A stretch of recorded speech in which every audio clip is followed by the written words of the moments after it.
Thank you so much for watching. So today I'm going to tell the story about the time that I was in a abusive relationship.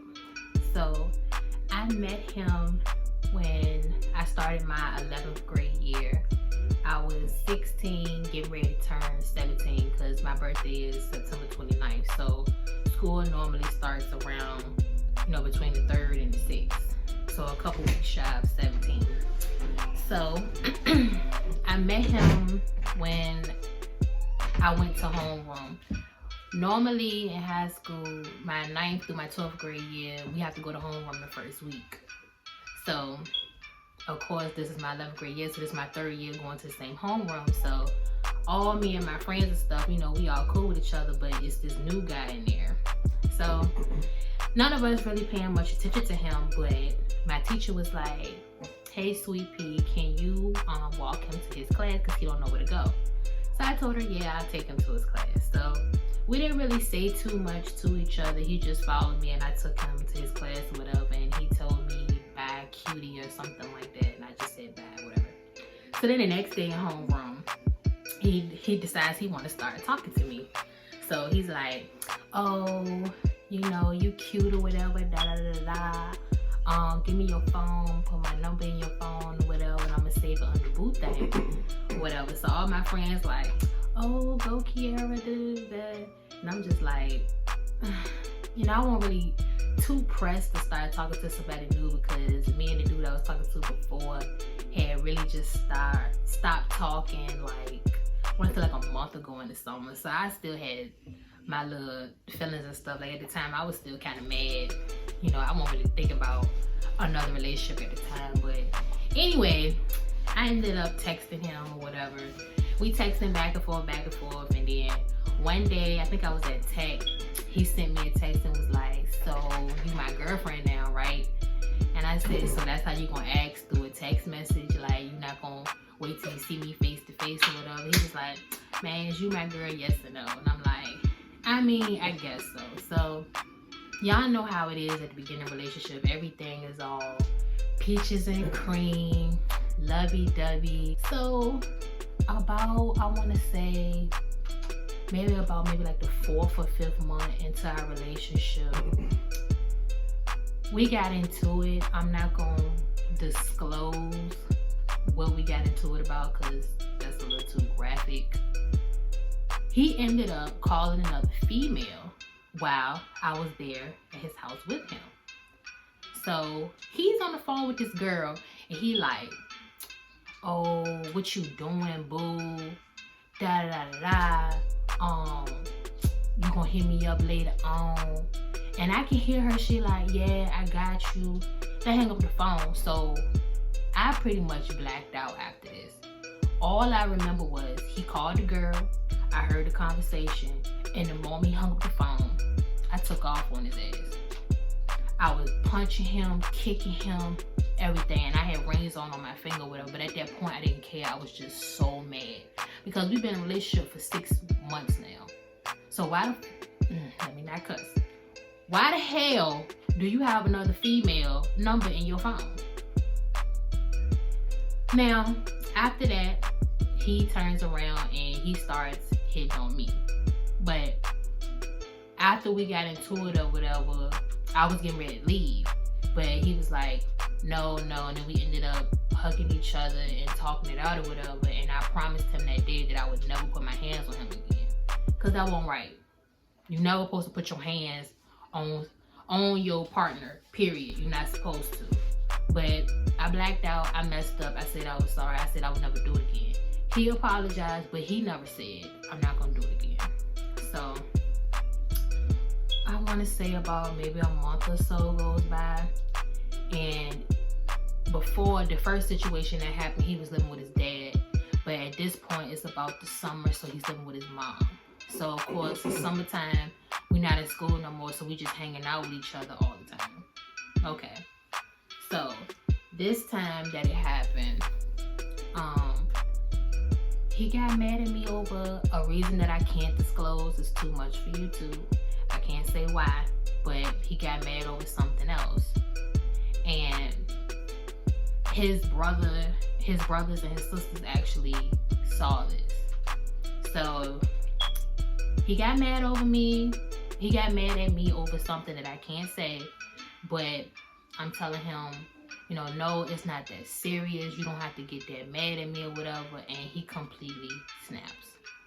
So he ends up picking me up by my neck and slamming me up against the bathroom door. And after I'm telling him, stop, let me go, he puts me down and I run in the room. I run in his mom's room trying to hide from him. So he comes and finds me in his mom's room. And I'm like, stop, please stop. So he yanks me up from the ground. I'm sitting on the ground or whatever. He yanks me up from the ground, throws me on the bed, and then sucker punched me in my face. So when I got up, I just see blood trickling from my mouth. So I'm boo-hoo crying. And his brothers and his sister is like scared to death. I will never forget them kids' faces. They're scared to death. So I go in the bathroom and he knocking on the door like, I'm sorry, I didn't mean to do it. I apologize, I'm sorry, don't leave me. So this happened early in the morning. I ended up taking all my stuff. I had on pajamas, I had on a tank top and shorts and flip-flops. He was staying in Highland Park. I walked from Highland Park all the way back to Southside. Because at that point I'm like, no, you really just put your hands on me this time. Like for real, put your hands on me this time. And I'm bleeding from this now. So I don't know.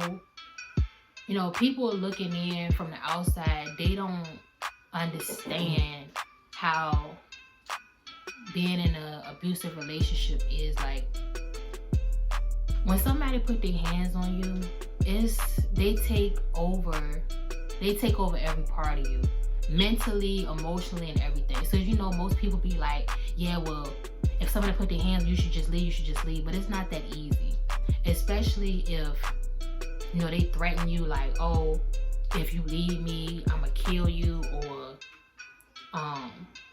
ain't nobody else gonna want you but me. Like that stuff really sinks in your mind. Like they really make you feel like the stuff that they saying is true. It really sinks into your mind like that. So it had even got to the point where it was so bad that I ended up telling my friends and stuff like, if something happened to me, you know who did it. And that's sad. I'm 17 years old and I already had locked in my mind that I'm not gonna make it to 18. This dude gonna end up killing me.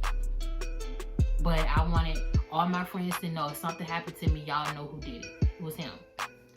So the next time he put his hands on me, his mom had moved to Southside, you know, to be close, I guess to be closer to where I was or whatever. His mom moved to Southside. So he gets mad at me this time because one of my friends from school called my phone. It was a dude. He called my phone. So I didn't answer it, I just let it ring. So he ends up calling again. So I try to hurry up and silence it because I know how he is. He don't want me texting, talking to no other dude. All I got is straight girls' numbers in my phone. I can't have no dude's numbers in my phone. I can't text no other dude. I can't call no other dude, nothing. So I'm just trying to avoid an argument or another fight. So of course, I'm trying to silence the phone. He looks over, my phone is ringing. So he's seeing it's a number not saved in my phone. So he answers it. So the dude like, hello? And he like, what the F you doing calling my girl phone? And he was like, man, bro, chill that SHIT out. I just called her to check on her or whatever. We just friends. My NIGGA, you need to chill out. She already told me about you. You were straight BITCH. So he starts going off like, man, my NIGGA, you ain't trying to see me for real. FUCKU. I mean, you ain't gonna do SHIT. It's on site when I see you. So then he hangs up the phone. So once he hangs up the phone, he threw my phone or whatever. He comes up to me like, why is this dude calling your phone? And And I'm like, he's a friend. We exchanged numbers back before school ended. He never called me up until this point. Like, it's August at this point. Me and him exchanged numbers like maybe back in April when we were in school. It's August at this point. I haven't talked to him the whole summer. So he gets mad, and he actually had a no, he didn't have a cast on his arm yet. My bad, I'm messing up. Wait a minute. No, yes he did. He had a cast on his arm. My bad. Let me go back. I'm moving too fast. Okay, so after the time that he hit me and I walked home, I walked all the way home from Highland Park to Southside. He got mad. He called me that night. He got mad at me and was like, "Oh, you left me. You don't care about me. You don't give a damn about me. Da da da da. I should just kill myself. I should just kill myself or whatever." So I'm thinking to myself like, you know, he just doing this to get me back over there or whatever. So he ends up punching his hand and his arm through a window in his mom's house or whatever. So of course he had to go to the hospital. He had the cast on. So back to after he got off the phone with bruh. So he had his cast on or whatever at this point. And he gets mad. He was like, "Why the F did you lie to me? Why the F did you lie?" I'm like, "I didn't lie to you. I gave him my number." "Well, why the F was you giving dudes your number in the first place?" Like, and I told him, like, you can't sit up here and try to control me. I need to be able to have friends. Like, you have friends that are girls. You have friends that are guys. You can't just try to separate me from everybody. So he gets mad and he hits me upside the head with the cast. And I lie to you not, to this day, I still get pains in the back of my head from that hit with the cast. Now, luckily, I was running from him when he hit me in the back of the head with the cast. And his aunt was there and she actually saw him hit me that time. So she calls his mom. His mom is at work or whatever. So she calls his mom. His mom came rushing home from work. And I'm surprised, like, you know, you and your baby daddy knew that he had issues. And nobody warned me or told me, you know, that, hey, you need to watch yourself around him or whatever because he mentally not right. So anyway, his mom come home and she hugging on me like, "Are you okay? Are you okay?" or whatever. And at the moment I'm crying, but you know, I'm sitting here now and it's pissing me off because it's like, y'all knew y'all son needed some help and y'all didn't get him no help. That's why y'all been shipping him off from one parent to the other parent. Once y'all get tired, it's like, that's it. He gonna come stay with you. Nah, I'm tired. Nah, he gonna come stay with you. You should have got him some help. But anyway, so after his mom comes home, he decides, "Oh, I'm gonna try to kill myself again," because I told him, I said, "That's it. I can't deal with this anymore. I can't deal with it anymore. It's too much. It's too much. I'm too stressed out." Like, y'all, at this point, it was to the point that I didn't even want to be here anymore. That's how bad it was. Like, and the way he made me feel like I couldn't do nothing right. Even when I tried to do nice things for him, it still seemed like I couldn't do anything right. Like, if he was hungry, okay, he wanted me to make him something to eat. Okay, I make him something to eat. Nah, this is too salty, or you ain't put enough ice in my drink. And he get mad and make me feel so worthless. Even like, okay, he wanted some McDonald's. He didn't want to walk to McDonald's, so I took the walk to McDonald's. Okay, he wanted, what he wanted? A McFlurry or something like that. It's the summertime. Of course, it's gonna melt by the time I get back there. I get back to the house, or he pissed off because it's melted. Here we go into another verbal altercation again. Still trying to make me feel bad. It's like I'm going out of my way to do nice things for you, and all you do is just put me down, put me down, put me down, put me down. And not only that, he kept constantly accusing me of cheating on him. And y'all, it was to the point where I was always with this guy. Always with him. I would get up in the morning, like, this is how much he controlled my life. When I got up in the morning to get ready for school, we were on the phone the entire time. Get on the bus, we're on the phone the entire time. Once I get to school, we're on the phone the entire time until I go to class. Then he would call me while I'm in class. Like, luckily I have long hair because I could, you know, put my head on the desk and be on the phone at the same time. Because he would call me while I was in class. Then once I get out of school, he wants me to come over his house. And I'm over his house up until maybe 9, 10 o'clock at night. And then as soon as I get home, he calls me again. We have to stay on the phone all night. All night I'm on the phone with him, all night. That's how much control this man had over me. I'm not even calling this man, this boy had over me. And my thing is, how can you be like, oh, okay, I think she cheating on me, I think she cheating on me, if I'm with you 24/7? I'm constantly on the phone with you 24/7. When do I have the time to cheat?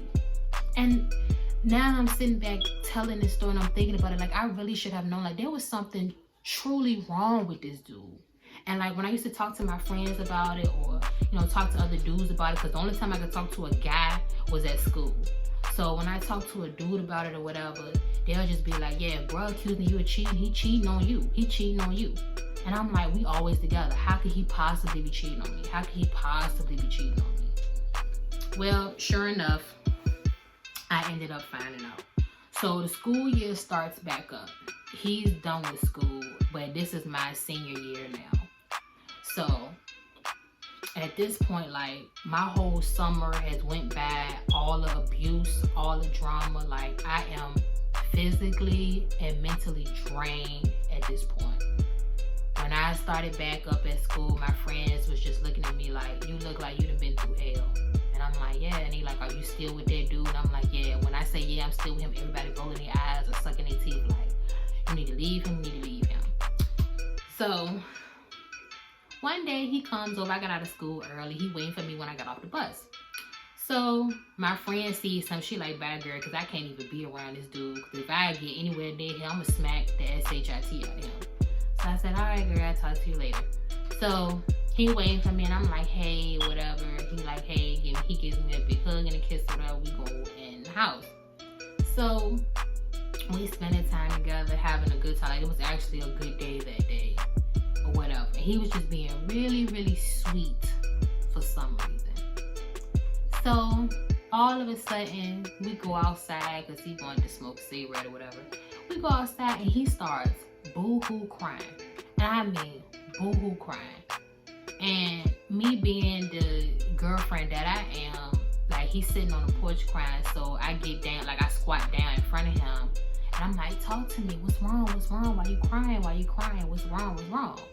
So he tells me, I'm just like them other niggas. And I sat there for a second, then I hopped up. And y'all, I started laughing. Like I've been cheated on before, but like at this point, like I just started laughing. I guess because I was just so tired. Like I really wanted to be done with this dude. I didn't know how to get out because I was scared. But then you tell me you just like them other niggas, and it dawned on me like, yo, you cheated on me? And he was like, yeah. And all I could do was laugh. And he looked at me like, why you laughing?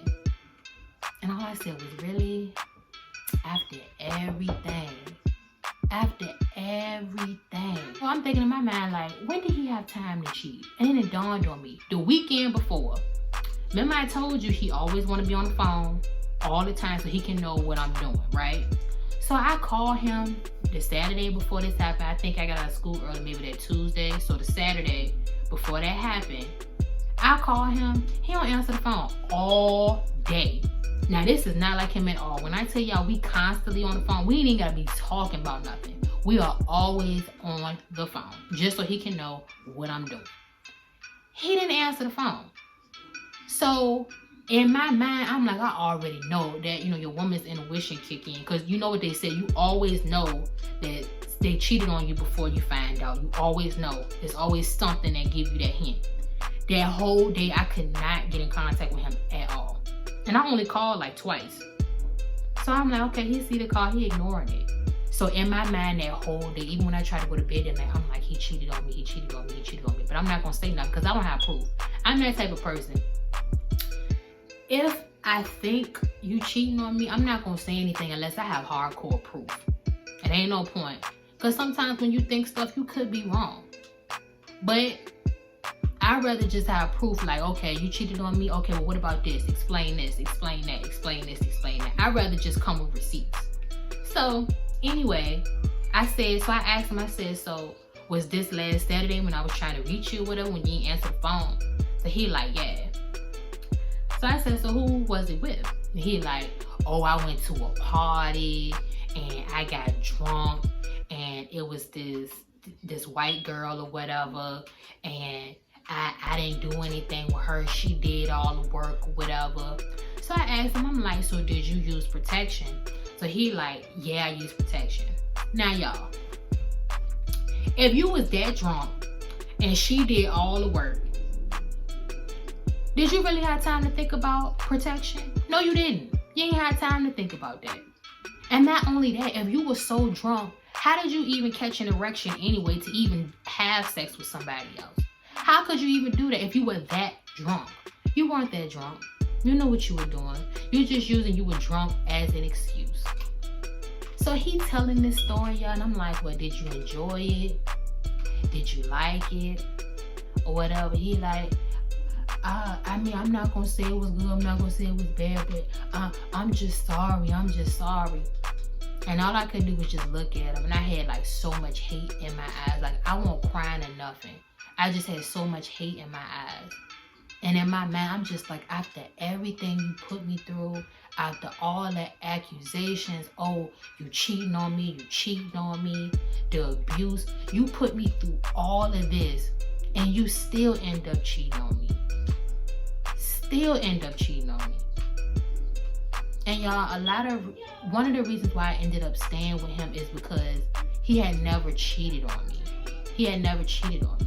That was one of the reasons why I tried to make it work with him.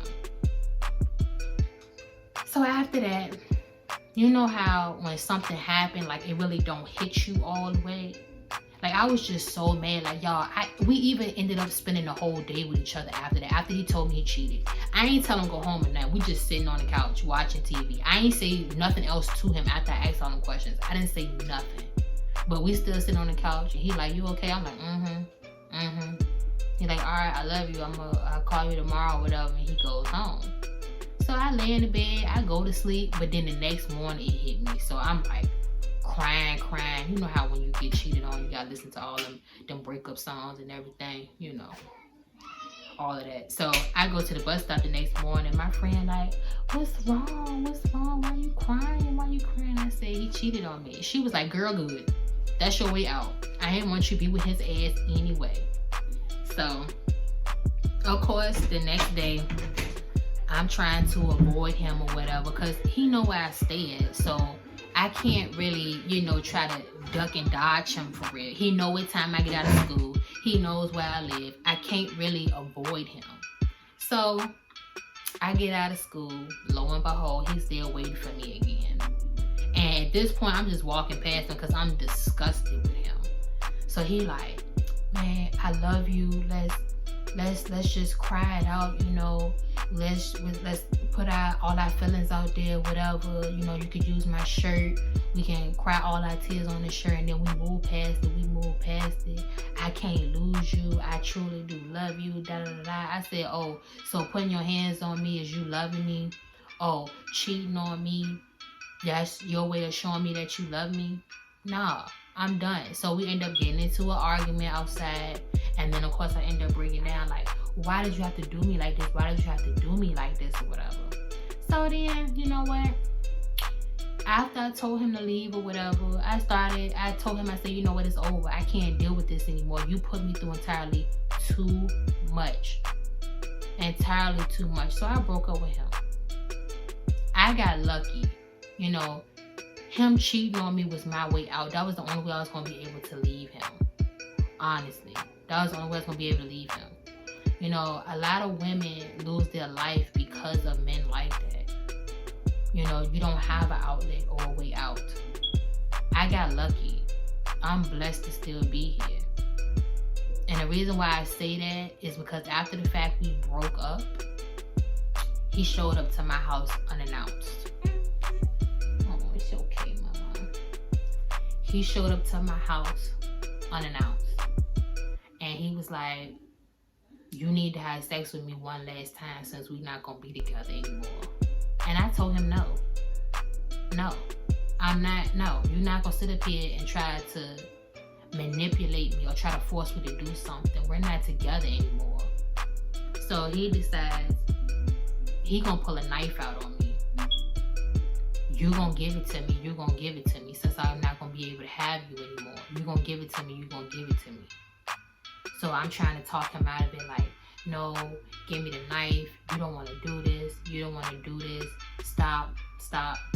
And of course, he starts, throwing the knife towards me, jabbing the knife towards me. And eventually we start tussling with the knife, whatever, but I end up getting it out of his hands. And I'm like, you don't want to do this. If you love me, you wouldn't do this. If you love me, you wouldn't do this. And he starts crying. So that's why I say I'm lucky that I'm still here, because I was at home by myself. Nobody knew he was there. He showed up. If he would have been able to actually jab the knife inside of me, I probably wouldn't even be here right now. That's why I say I'm lucky to still be here. Only people that knew that I was in an abusive relationship was my friends. I don't want to cry, but I didn't have the heart to tell my mom or my dad about it, because I felt like that would have been a disappointment to them.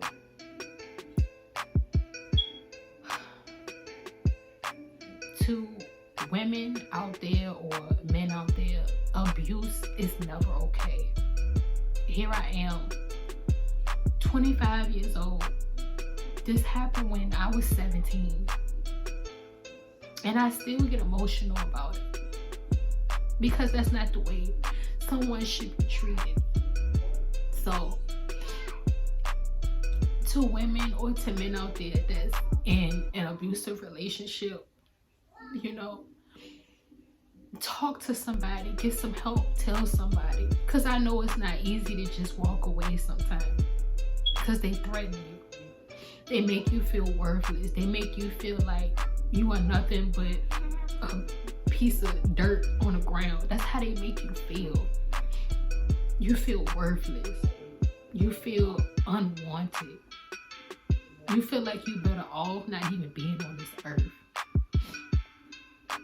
But please get some help, because it's not okay. It's not okay.